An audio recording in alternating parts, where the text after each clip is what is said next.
Look how pretty the leaves are. And that's a really pretty coral color. Look at these.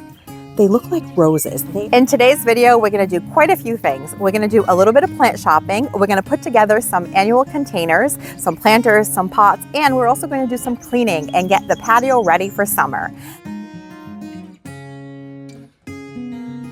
I went to a local to me nursery just on Memorial Day, so a few days ago, to pick up all of the plants that you see here to put together my annual containers.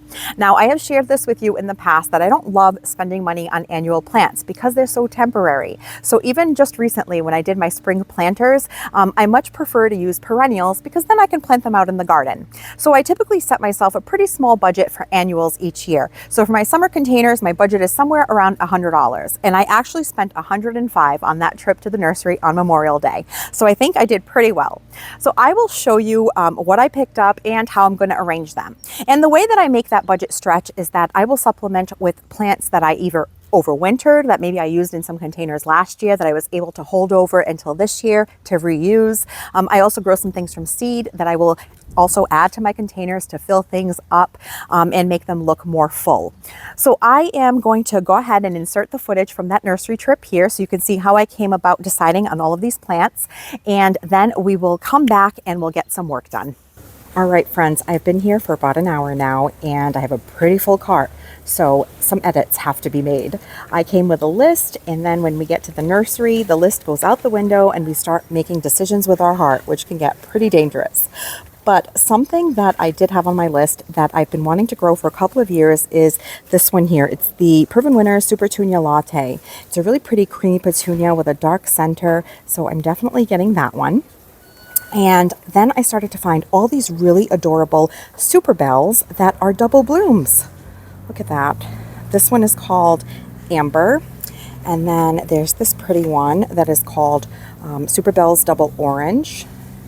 And I have even another in my cart here, which is the Super Bells Double Vintage Coral. Now, these are not colors that I typically go for, these hot colors, but this year I think I'm going to do a set of hot colors on my back patio. And then I was looking for an accent plant, and I already bought some Dichondra Silver Falls, and this kind of looks similar except that it grows a bit more sturdy, where the Dichondra Silver Falls kind of drapes down the front of the container. I feel like this one grows more outward, and it's a white licorice, Proven Accents white licorice. But when it comes to this licorice plant, there's a few options that you have here. Look at this really pretty one called Lemon Licorice. And then there is this one that's called Licorice Splash. So it's variegated, which is also really pretty. So many options. But I think I am going to go with this silvery blue-gray color. And the Diamond Frost Euphorbia, which was on my list. And I got a Rockin' Blue Salvia. Is that what it is? Rockin' Blue Suede Shoes. I think that'll be really pretty with some of these orangey colors. And I was talking to a girl who was picking out her plants for her seasonal containers, and I do that all the time. I get into conversations with people, which I love doing, and she introduced me to this plant. This is called Mizu, and it's a trailing plant. It's kind of like it is a succulent. It feels rubbery, and it has this variegated color. It's green and a bit of creamy yellow. And what's cool about it is that it will trail down the container, but it gets these little pink blooms that almost look like ice plant blooms. And because they're a succulent, they like to be a bit on the drier side. So I think that these will make a really good companion to the mandevilla that I'm growing in my window boxes. So I'm going to grab this to trail down my window boxes this year. And it is, again, it's called Mizu, which is a trailing plant. It likes full sun, and it gets only 3 to 5 inches in height, but it does trail. So, all right, let me go ahead and look around a little bit more and make some hard cuts here. I wanted some bright green lime kind of coleus, but they only have the reds and oranges left. So I might have to look for coleus somewhere else. But there are some pretty red ones if you're looking for this type of color. This one here looks to be a popular one, the Color Blaze Royal Cherry Brandy. It's one of those serrated edge type coleuses.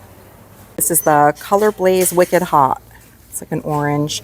And when I was speaking to the people that were restocking here, they said that coleus has become super popular and it's hard to keep stocked because now there are so many varieties that are much more tolerant of sun than there were in the past. Typically, coleus has been known as a shade plant, but now with the improved varieties, they've become much more popular. This one is gorgeous. It's called Sedona Sunset Color Blaze Series. And it even says, it says sun to shade, and it gets 24 to 40 inches in height. And in order to keep your coleus growing nice and bushy, you should pinch off the blooms that they'll send up. At some point through the summer, they'll start sending up bloom stalks, and you just go ahead and cut those right off. Last year I grew some lantana and I really loved it. I found them to be really drought tolerant and another really good plant to pair along with my mandevilla. But I was hoping to find one that leaned a bit more white with just a hint of yellow, and this is just the opposite of what I was looking for. So this one is more yellow with a little bit of white along the edges as the colors of the bloom fade. But this is a really great plant. It's a rock star, can handle sun and heat like a champ, and I could go like sometimes a day between waterings in the height of the summer and it handled it just fine for me. I walked by this plant and the fragrance drew me in. It smells like pineapple. This is the Proven Accents Golden Delicious. It looks like some type of salvia or even the hummingbird type plant there. Yeah, it is a salvia. Look at that. But these little tube-shaped red blooms will definitely draw in your hummingbirds. It gets to be 36 to 48 inches in height, and it's an upright vertical growing plant, and it likes sun, full to part sun. Smells so good. Here's another absolute favorite of mine. It's the Graceful Grasses Purple Fountain Grass. This grows so quickly, and by fall it looks stunning with all of its plumes. So this is a really great centerpiece plant for your annual containers because it'll transition so beautifully into fall. Look at those plumes. Then you can tuck some like mums and things around them to kind of update your containers. Really pretty. Here is one that I have grown before that I didn't really like, and it's the Graceful Grasses, the King Tut.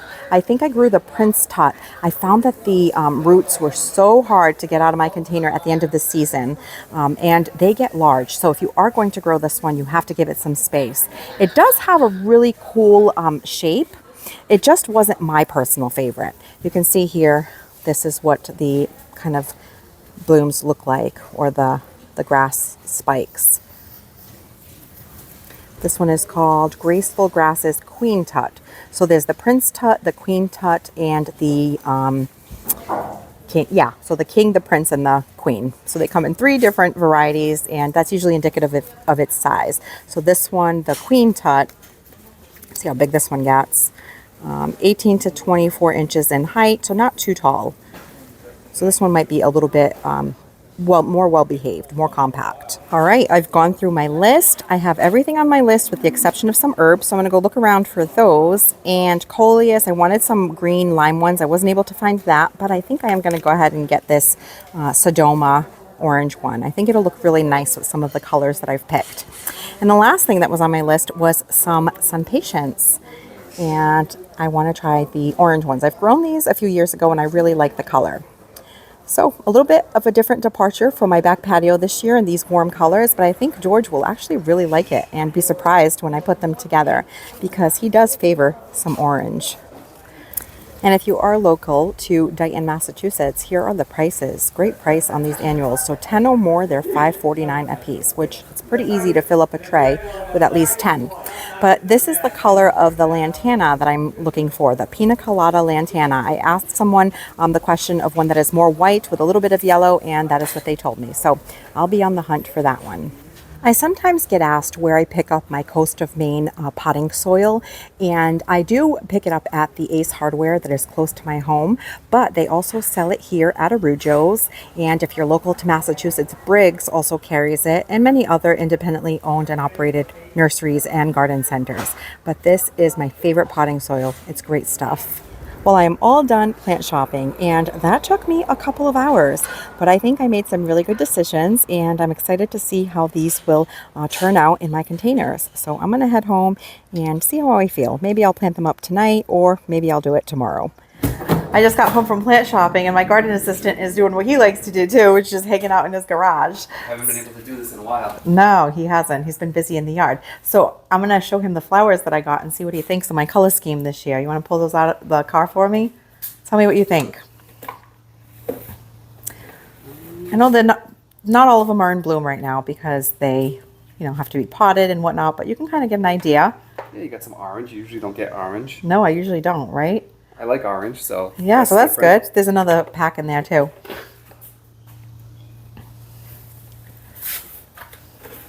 Oh, these are cool. Yeah.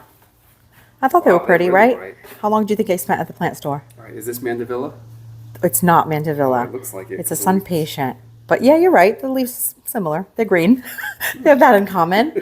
Took me 2 hours, George. I was so undecided. I went with a list. It took you 2 hours? Oh yeah, best laid plans, right? I had a list and then I get there and I start seeing all of these things. The overwhelm kicked in and 2 hours later there I was with 2 trays of plants. Almost 2 full trays. Do you have a plan of where to put these? Yeah, I'm gonna start playing with the pots and see what happens. Okay.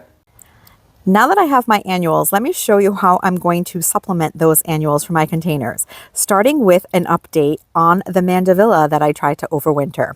And I say tried because it was only a little bit successful. So as you can see here in the tall planters, the Mandevilla is pretty much non-existent.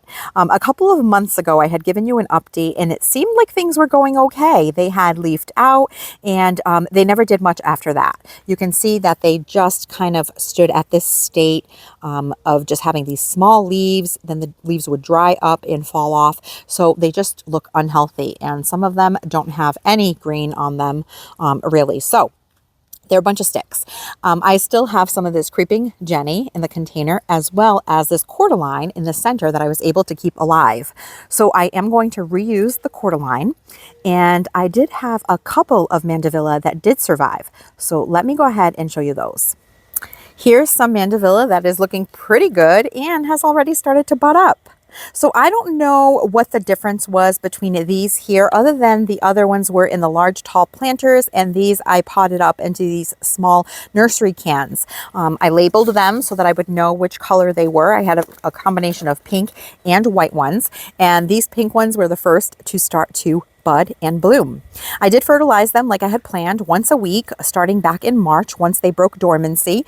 And so I have these that I can use in my front tall planters, the pink ones, and I also have a couple of white.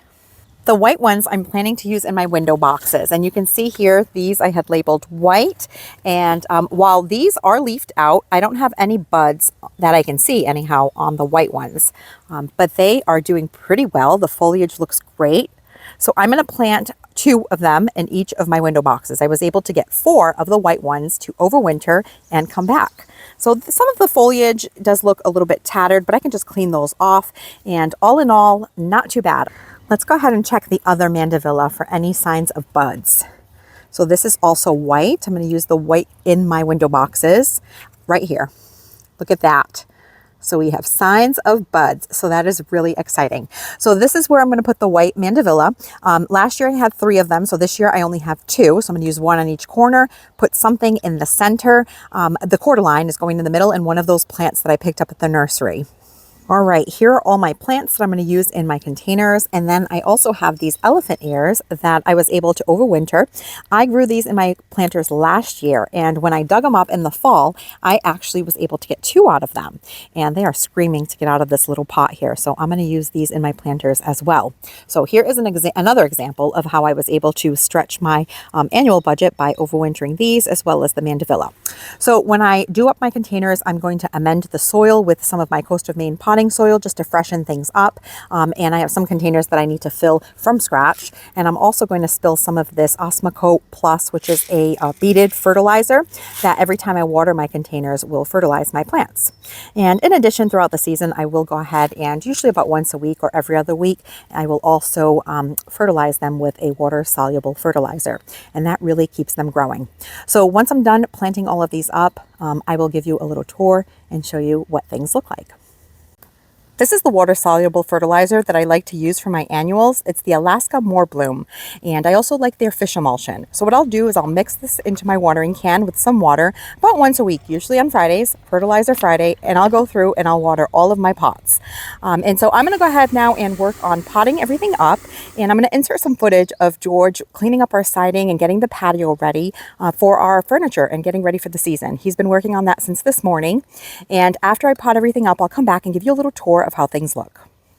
This morning I'm going to work on cleaning the siding of the house. This is the shadier part of the house, so we get a little bit of buildup of like algae.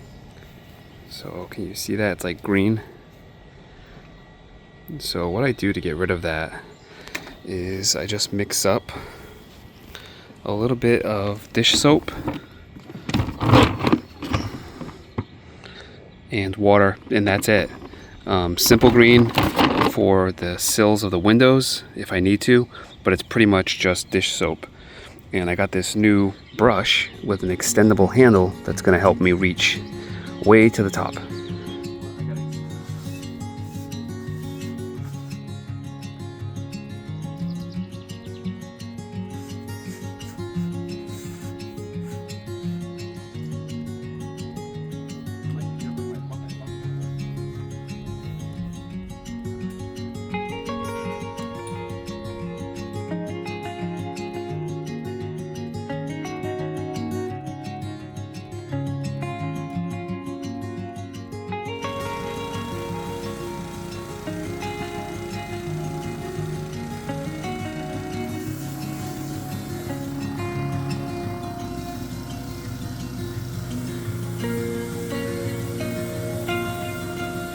The sun is out on this side of the house and everything dried up.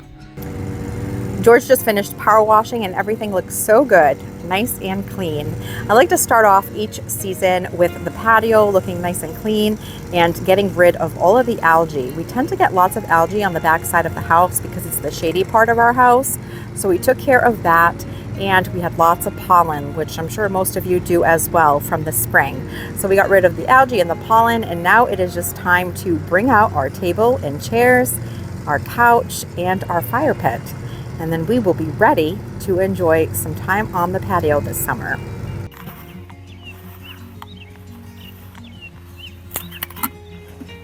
All right, it's starting to get dark, so let's go ahead and look at the containers that I set up. So here by the shed, I have 4 that I made up. So here in the window box, I have the cordyline in the center that I had overwintered, and as well as the mandevilla, the white mandevilla, one on either side.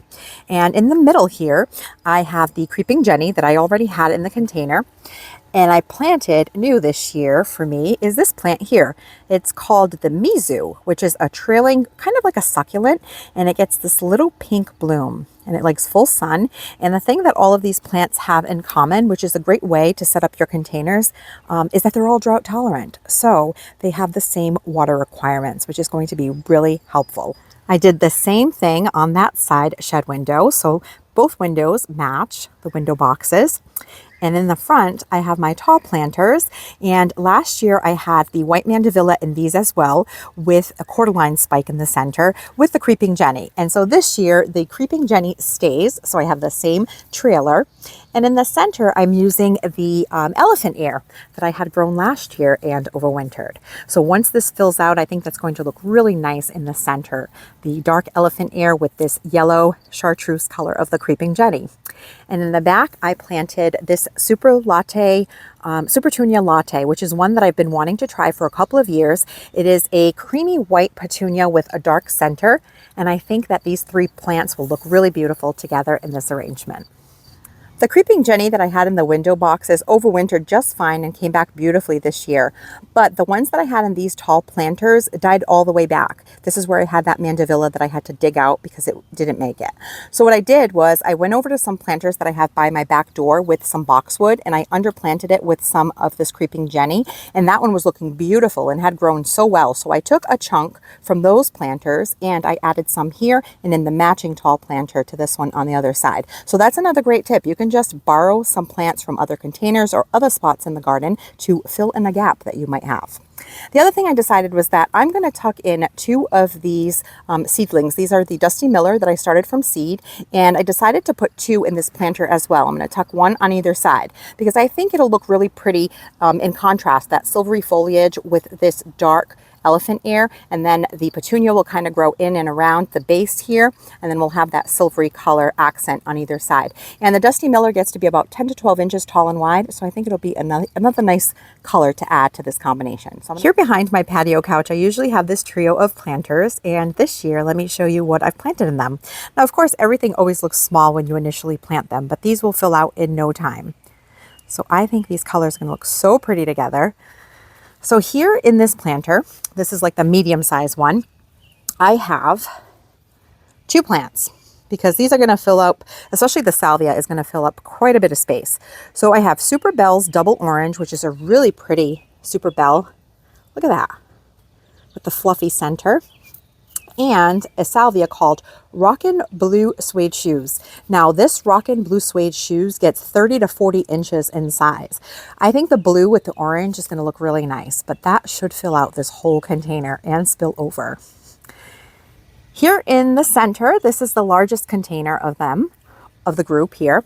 And I planted in the front, there is a type of Super Bell. So let me show you. I kept the tag so that I can show you what they are. So this is Super Bell's Tangerine Punch, and it has a really pretty kind of dark center. It's like maroon with yellow in the throat. And then I have an elephant ear called Illustrious, I believe it's what it's called. Look how beautiful that is. It's like iridescent. And that will get anywhere from 12 to 60 inches. So that will get quite tall in the center there. And then I have a Color Blaze, Sedona Sunset Coleus, and it is a sun to shade type coleus that also gets 24 to 40 inches in size. So between the coleus and the elephant ear, that will take up a lot of volume. And then we have this in the front as a trailer, the Super Bell Tangerine Punch. And then here are some Dusty Miller that I grew from seed, that I added for this blue-gray or silvery kind of color in the front there. So hopefully those will grow and kind of spill over the edges a little bit, and I think that will look really nice. And in the last container here, I have another of these double Super Bells. I just thought these were really pretty, and I had never seen them before. And it is called Super Bell's Double Amber. Look at that. Now these are pretty petite, so they're just going to fill out the front of this container and sort of serve as my spiller. But another plant that is new to me this year is Osteoporum. Now I've always wanted to grow it, but I've never grown it before. And this one is so pretty. Look at that. Now I don't know, it's called, let's see, Grand Canyon Mixed Osteoporum. So it's it doesn't indicate exactly what color, it just says it's Grand Canyon Mix. So this particular one happens to have this orange coloring with a little bit of purple, just really pretty. And here where we have our swing, I have 2 more containers flanking the posts here to our deck. And let me show you what I put in these. So I added this licorice as my trailer this year. I think it's really beautiful, has this fuzzy texture, reminds me very much of eucalyptus, and it's new to me. I've never grown this variety before, so I'm excited to try it and see how it does in this container. Plus it's a really pretty contrast. This light color with the dark container, I think it's really complementary. And some Diamond Frost Euphorbia. Now they told me that this could get pretty large at the nursery. I grew this last year for the first time. It didn't get very big for me. I think I overwatered it and it ended up dying on me. So this is a very drought tolerant plant.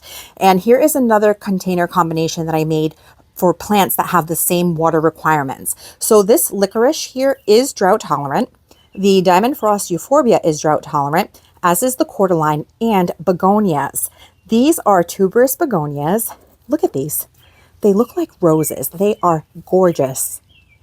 I absolutely love these. I fell in love with them at the nursery. I had to bring them home. Look at that. So pretty. So here's what I learned about tuberous begonias. They have these really thick stems that hold on to a lot of water. So they are pretty drought tolerant. So you don't want to overwater them so that they start getting leggy and flop in the center and crack. So I think that this combination, once it starts filling in, will look really nice together. And I did the same thing on this one. So anytime that I have a pair, I like to match them. And I cleaned up the old foliage on the quarter line, but once this all fills in around it, you won't even see this stem.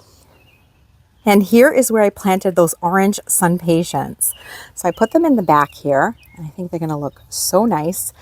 These bloom for a long time. I did grow sun patience before in a pink color, probably 3 or 4 years ago now, and they were in this exact spot and they did really well for me. So I'm hopeful that these will do just as well. And in the center, I have a little division of the Boston ferns that I had purchased over a month ago now.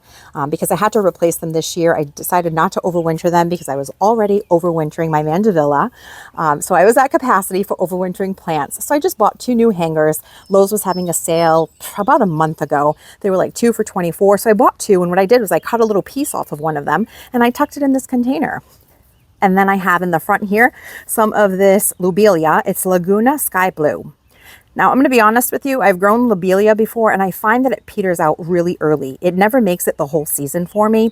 But I did go ahead and pick it up to try again because I thought that this blue color was going to look really beautiful with this yellow creeping Jenny and with the orange sun patient. So that's what we did. So I had the lobelia, the creeping Jenny, the Boston fern. I tucked in a coleus in this corner here.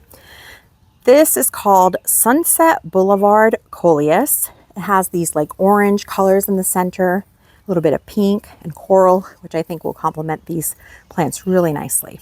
So that is this combination. This here for me is a, I would say part sun combo. I'm going to ask George what he thinks one of these plants is called. George, come here for a second. What do you call this plant right here? What is this? This guy. That's gremlin skin. What is it? Gremlin skin. Why do you call it that? Because it looks like gremlin skin. For those kids of the 80s and 90s, you'll know what the gremlins are. He calls that gremlin skin. Yeah, and they come in all different colors. Too. Yeah, they do. Yeah. And the last 2 planters that I have to put together here, well, one is done and one is not, but I'm going to show you what I'm going to put in it. So this here is a combination of 2 petunias. And this is another one that I've been wanting to try for a little while, and it is the Super Petunia Honey. And what I liked about it was that it has this really pretty yellow color, but it also almost gets like an ombre effect with a little bit of pink. Look at that. Just really interesting. So I thought that would look really pretty with this one here, which is the Super Petunia Mini Vista Scarlet. And that one is like a reddish pink, which I think will pull on the reddish pink coral color that these Super Petunia honeys get in the middle there. So it's been a little while since I've grown petunias. I kind of stood away from them because they tend to get a little bit leggy, but I do know that I can shear them back at partway through the season and they will bush out and regrow for me. So we'll see how it goes. Every few years, you know, I try something that I maybe tried before and see how it goes. And I think I'm going to be really happy with this planter. Plus, I love these blue and white planters. And I think these colors are going to look really nice with the planter. And here is another container that I actually have to still put together. This is a geranium that I did winter over. So it's looking a little bit leggy. So what I'm going to do is I'm going to cut it back, give it some fertilizer. See, clean all of this up. You can see that it was like reaching for light in the basement. So it's not looking at its best. But a friend in my garden club recently shared with me this geranium that they grew from seed. And I am going to go ahead and plant this in this container as well because the color is very similar. See that?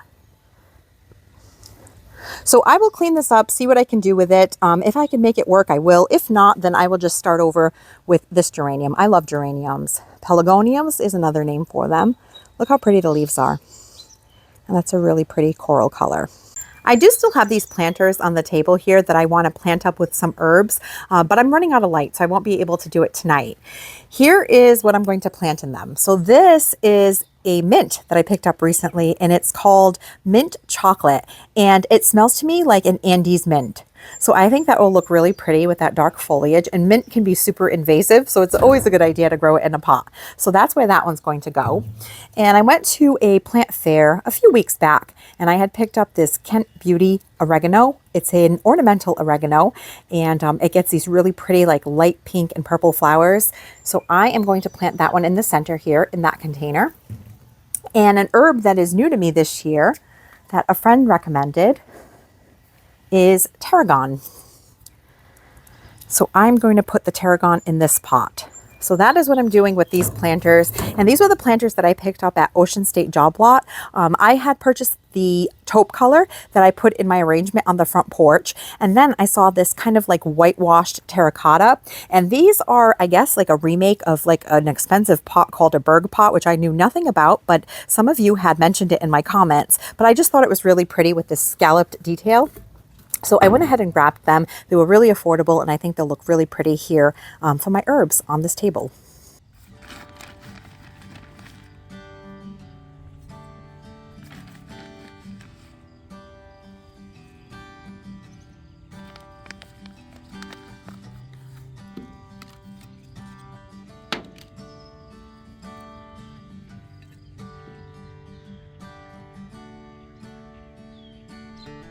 So what did you think of the container arrangements that I made this year? Orange was a little bit of a departure for me. I usually stick to pinks and purples. Do you have any favorite colors, and do you stick to the same color scheme every year? I had a list, and of course when I got to the nursery I started to see other things that were pretty that I wanted to try, and that's how it goes sometimes. But I was able to stretch my budget by using some annuals that I purchased, as well as things that I overwintered and things that I grew from seed. So I think that's a great way to do it, and the containers are going to fill out beautifully over the next month or so, and I can't wait to see how they grow in. So that is it for today's video. Let me know in the comments what your thoughts were on the combinations that I made, if you had any favorites, and I will catch you in the next one.